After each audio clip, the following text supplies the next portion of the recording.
Social media అన్నది ఒక బలమైన ఆయుధంగా కూడా మనం ఎలా ఉపయోగించుకోవాలి అన్నది కూడా చెప్పేటివన్నీ కూడా నేను ఎప్పుడైతే జిల్లాలకు వస్తానో అప్పుడు నా కార్యక్రమంలో ఇవన్నీ కూడా మీరు నేను అందరం కలిసికట్టుగా డిస్కస్ చేసి ఇవి గ్రామ స్థాయిలోకి పర్కులేట్ అయ్యేట్టుగా మీరు నేను అందరం కలిసి అడుగులు వేస్తాం.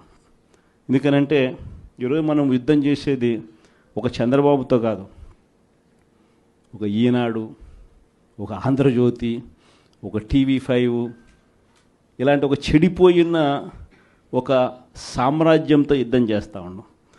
వీళ్ళని ఎదుర్కోవాలి అంటే ఆ మీడియా సామ్రాజ్యాన్ని మనం ఎదుర్కోవాలి అంటే మనకున్న ఏకైక అస్త్రం మన చేతుల్లో సెల్ ఫోన్.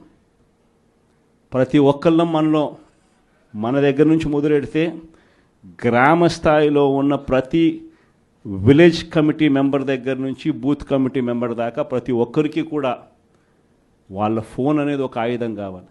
మీకు గుర్తుందో లేదో, పెన్షన్ మన హయాంలో ఎన్నికల నోటిఫికేషన్ ఇచ్చే టయానికల్లా మన హయాంలో పెన్షన్లు దాదాపుగా 66,34,742 ఉంటే ఎన్నికల నోటిఫికేషన్ వచ్చే టయానికి ఈరోజు చంద్రబాబు నాయుడు గారు వచ్చే సమయానికల్లా డిసెంబర్ నాటికల్లా పెన్షన్లు చూస్తే 62,81,000 తగ్గిపోయినాయి.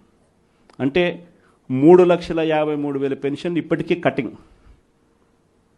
ఇది కాక ఇంకా వికలాంగుల మీద చంద్రబాబు నాయుడు మళ్ళీ ఒక కమిటీ వేసి ఇంటింటికి వికలాంగులు ఎలా ఉన్నారు అని చెప్పి ఇంటికి పంపించి వాళ్ళ పెన్షన్ ఎలా కట్టింగ్ చేయాలని చెప్పి అప్పుడే స్టార్ట్ చేసినాడు.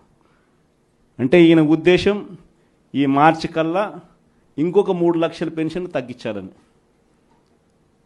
సో లెఫ్ట్ రైట్ సెంటర్లు పెన్షన్ తగ్గిస్తూ ఉన్నారు. పెన్షన్ ఎవరికైతే రాకుండా పోతుందో వాళ్ళు ఫోటో తీయడం పెట్టడం, ఎందుకు నాకు పెన్షన్ ఇవ్వడంలా.